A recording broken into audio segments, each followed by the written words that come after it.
Piaget's theory of cognitive development, പിയാഷയുടെ വൈജ്ഞാനിക വികസന സിദ്ധാന്തം. സ്വിറ്റ്സർലൻഡുകാരനായ മനഃശാസ്ത്രജ്ഞനും തത്വചിന്തകനുമായിരുന്നു ജീൻ പിയാഷെ. ജ്ഞാനനിർമ്മിതിവാദത്തിന്റെ പിതാവ്, father of cognitive constructivism. Genetic epistemology established by Jean പിയാഷെ. കുട്ടികളെ കൊച്ചു ശാസ്ത്രജ്ഞർ, ലിറ്റിൽ സയന്റിസ്റ്റ് എന്നാണ് ജീൻ പിയാഷെ വിശേഷിപ്പിച്ചത്. പിയാഷെയുടെ വൈജ്ഞാനിക വികസന സിദ്ധാന്തം മനുഷ്യബുദ്ധിയുടെ സ്വഭാവത്തെയും വികാസത്തെയും കുറിച്ചുള്ള സമഗ്രമായ ഒരു സിദ്ധാന്തമാണ്. Key concepts are schema, organisation, സംയോജനം, അഡാപ്റ്റേഷൻ, അനുരൂപീകരണം, അസിമിലേഷൻ, സ്വാംശീകരണം, അക്കോമഡേഷൻ, അധിനിവേശം, ഇക്വിലിബ്രിയം, സമതുലനം. First one, schema. ഒരു വ്യക്തി ആർജിച്ചെടുത്ത ഓരോ അറിവിനെയും സ്കീമ എന്ന് വിളിക്കുന്നു. അനവധി സ്കീമകൾ ചേരുന്നതാണ് സ്കീംസ് ഓർ സ്കീമാറ്റ. വൈജ്ഞാനിക വികാസം നടക്കുന്നത് സംയോജനം, ഓർഗനൈസേഷൻ, അനുരൂപീകരണം, അഡാപ്റ്റേഷൻ എന്നീ പ്രക്രിയകൾ വഴിയാണ്.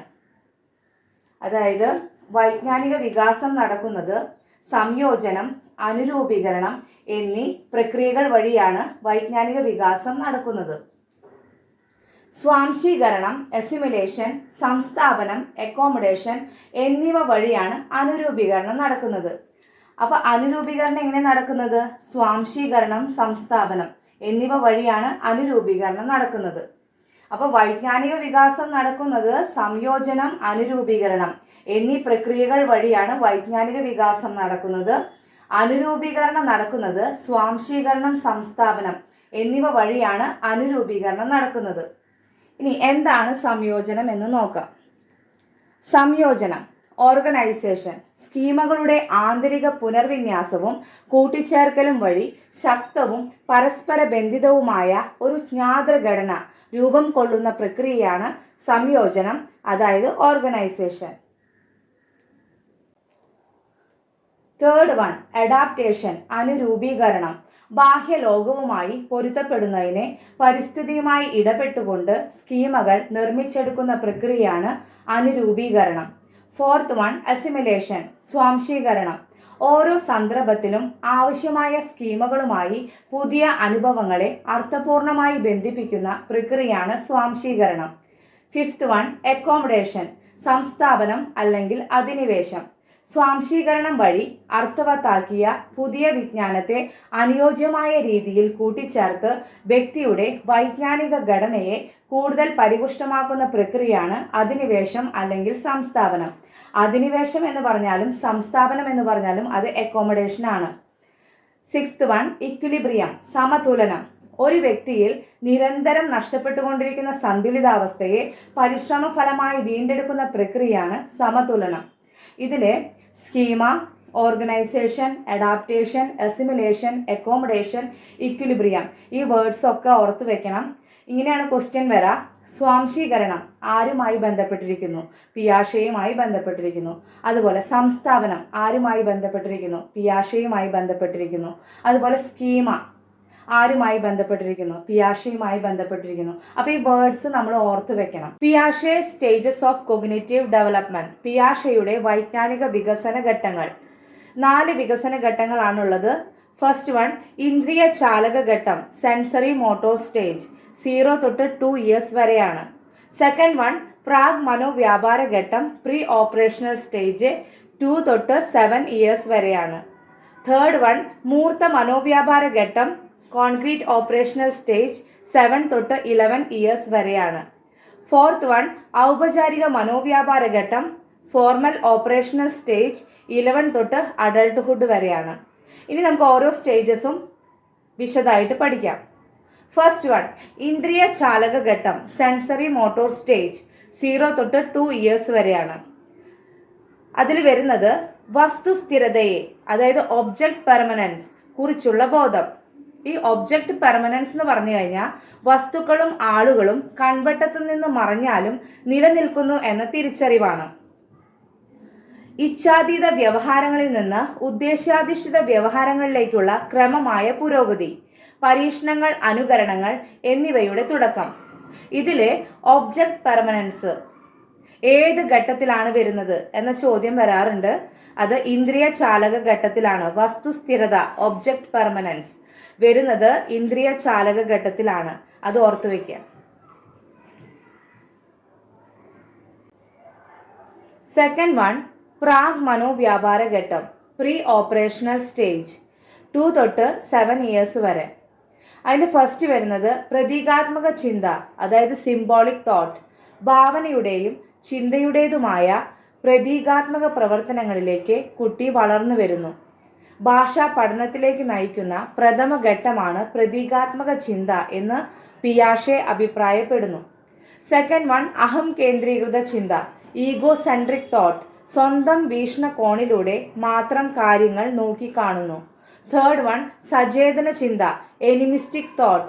എല്ലാ വസ്തുക്കൾക്കും ജീവനുണ്ടെന്നും ജീവനുള്ളവയുടെ പ്രത്യേകതകൾ പ്രകടിപ്പിക്കുന്നതായി കരുതുന്നു. ഫോർത്ത് വൺ, കേന്ദ്രീകൃത ചിന്തനം, സെൻട്രേഷൻ. നിരവധി സവിശേഷതകളിൽ ഒന്നിൽ മാത്രം ശ്രദ്ധ കേന്ദ്രീകരിക്കുന്നു. ഫിഫ്ത്ത് വൺ, ഒരു ദിശയിലേക്ക് മാത്രം ചിന്തിക്കുവാൻ കഴിയുന്നു, ഇർറിവേഴ്സിബിലിറ്റി. ഇത്രയാണ് പ്രാഗ് മനോവ്യാപാര ഘട്ടത്തിൽ വരുന്നത്. ഇതിൽ സിംബോളിക് തോട്ട്, പ്രതീകാത്മക ചിന്ത, അതുപോലെ അഹം കേന്ദ്രീകൃത ചിന്ത, ഈഗോ സെൻട്രിക് തോട്ട്, അതുപോലെ എനിമിസ്റ്റിക് തോട്ട്, സചേതന ചിന്ത, അതുപോലെ സെൻട്രേഷൻ, കേന്ദ്രീകൃത ചിന്തനം, അതുപോലെ ഇർറിവേഴ്സിബിലിറ്റി. ഇത് ഇത്രയും 5 പോയിന്റ്സ് വളരെ ഇമ്പോർട്ടൻ്റ് ആണ്. അപ്പം നന്നായി പഠിക്കുക.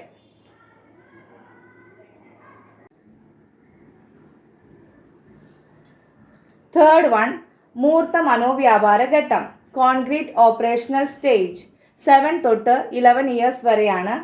പ്രശ്നങ്ങളെക്കുറിച്ച് യുക്തിപൂർവം ചിന്തിക്കുവാൻ കഴിയുന്നു. ചിന്തയിൽ സ്ഥിരത, അതായത് കൺസർവേഷൻ ആർജിക്കുന്നു. എന്താണ് സ്ഥിരത, അതായത് കൺസർവേഷൻ? ആകൃതിയും രൂപവും വ്യത്യാസപ്പെടുമ്പോൾ അളവിൽ മാറ്റം സംഭവിക്കുന്നില്ലെന്ന ധാരണയാണ് സ്ഥിരത, അതായത് കൺസർവേഷൻ. ഫോർ എക്സാമ്പിൾ, പാത്രം മാറ്റിയതുകൊണ്ട് വെള്ളത്തിൻ്റെ അളവിൽ മാറ്റമുണ്ടാകുന്നില്ല. കളിമണ്ണ് ഉണ്ടയായി വെച്ചാലും വലിച്ചു നീട്ടിയാലും അളവിന് വ്യത്യാസം വരുന്നില്ല. പല സവിശേഷതകൾ പരിഗണിച്ചുകൊണ്ട് നിഗമനത്തിൽ എത്തിച്ചേരുന്നു. നെക്സ്റ്റ് വൺ, പ്രത്യാവർത്തനത്തിനുള്ള കഴിവ് ആർജിക്കുന്നു. എന്താണ് പ്രത്യാവർത്തനം? റിവേഴ്സിബിലിറ്റി, അതായത് തിരിച്ച് ചിന്തിക്കാനുള്ള കഴിവാണ് റിവേഴ്സിബിലിറ്റി. പുതിയ പ്രശ്ന സന്ദർഭങ്ങളെ പൂർവാനുഭവങ്ങളുമായി യുക്തിപൂർവം ബന്ധിപ്പിക്കുന്നതിനുള്ള ശേഷിയാണ് പ്രത്യാവർത്തനം. ഫോർ എക്സാമ്പിൾ, A+B=C എന്നതിൻ്റെ റിവേഴ്സൽ ആണ് C-B=A എന്നത്. AB=C എന്നതിൻ്റെ റിവേഴ്സൽ ആണ് C/B=A എന്നത്. ഭൂതം, വർത്തമാനം, ഭാവി എന്നിവ മനസ്സിലാക്കുന്നു. ഇതിലെ സ്ഥിരത, അതായത് കൺസർവേഷൻ, അതുപോലെ പ്രത്യാവർത്തനം, റിവേഴ്സിബിലിറ്റി, ഈ 2 പോയിന്റും വളരെ ഇമ്പോർട്ടൻ്റ് ആണ്. പ്രത്യാവർത്തനത്തിനുള്ള കഴിവ് ഒരു കുട്ടി ആർജിക്കുന്ന ഘട്ടം ഏത് എന്ന ക്വസ്റ്റ്യൻ വന്നിട്ടുള്ളതാണ്. മൂർത്ത മനോവ്യാപാര ഘട്ടത്തിലാണ്. അതുപോലെ തന്നെ കുട്ടി സ്ഥിരത കൈവരിക്കുന്ന ഘട്ടം, മൂർത്ത മനോവ്യാപാര ഘട്ടം, ഈ 2 ക്വസ്റ്റ്യനും വന്നിട്ടുള്ളതാണ്. അപ്പോൾ സ്ഥിരത, കൺസർവേഷൻ, അതുപോലെ പ്രത്യാവർത്തനം, റിവേഴ്സിബിലിറ്റി, ഈ 2 പോയിന്റും നന്നായി ഓർത്തു വയ്ക്കാം. ഫോർത്ത് വൺ, ഔപചാരിക മനോവ്യാപാര ഘട്ടം, ഫോർമൽ ഓപ്പറേഷണൽ സ്റ്റേജ് 11 ഇയേഴ്സ് തൊട്ടിട്ട് അഡൾട്ട്ഹുഡ് വരെയാണ്. പരികൽപ്പനകൾ രൂപീകരിക്കുന്നതിനും അവ പരിശോധിക്കുന്നതിനും കഴിയുന്നു. അമൂർത്തമായ പ്രശ്നങ്ങളെ യുക്തിപൂർവം പരിഹരിക്കുന്നു. പല വീക്ഷണകോണുകളിലൂടെ പ്രശ്നങ്ങളെ നോക്കിക്കാണുന്നു. ചിട്ടയായ പരീക്ഷണങ്ങളിലൂടെ പ്രശ്നം നിർദ്ധാരണം ചെയ്യാനാവുന്നു. സാമൂഹ്യ പ്രശ്നങ്ങൾ, നീതിബോധം, സ്വത്വബോധം എന്നിവയെക്കുറിച്ചുള്ള കാഴ്ചപ്പാടുകൾ രൂപപ്പെടുന്നു. ഇതോടുകൂടിയിട്ട് നമ്മുടെ പിയാഷെയുടെ വൈജ്ഞാനിക വികസന ഘട്ടങ്ങൾ കംപ്ലീറ്റ് ആയി.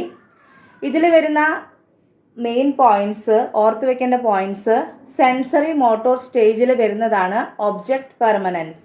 അതുപോലെ പ്രീ ഓപ്പറേഷണൽ സ്റ്റേജിൽ വരുന്നതാണ് symbolic thought, ego centric thought, animistic thought, centration, irreversibility. അതുപോലെ തന്നെ കോൺക്രീറ്റ് ഓപ്പറേഷണൽ സ്റ്റേജിൽ വരുന്നതാണ് കൺസർവേഷൻ, റിവേഴ്സിബിലിറ്റി. ഇത്രയും കാര്യങ്ങൾ ഓർത്തു വയ്ക്കാം. Thank you.